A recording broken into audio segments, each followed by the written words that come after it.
It's done.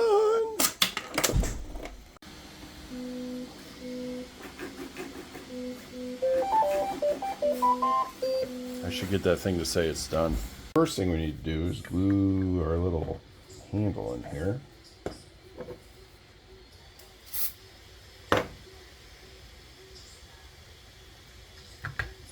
Okay, so this should go in here like this. There's a little key here.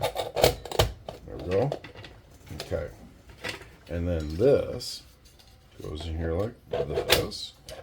And then this is our clicker. And it goes in like that. And then our top goes on. There's a little key here. It goes in that little key. So, like that. We gotta test it with something. 3 sizes of this, and I printed the biggest one. And so here's some big old fish oil. So let's put it in there like that and put one in there. So that should be Sunday and Saturday. So, oh, there's Sundays. Take your fish pole. Oh, there's Friday. I went the wrong way. But it works!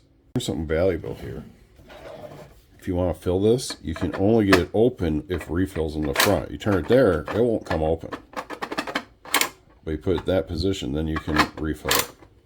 Now, it's divided up for morning and night, morning, night. I printed the once a day because I personally have once a day. But they have another lid you can print that has AM, PM, or morning, evening. So yeah, pretty cool, huh? And this is the biggest, and there's 3 sizes. Found the one-click weekly pill dispenser version 2.0 on makerworld.com. Go check it out.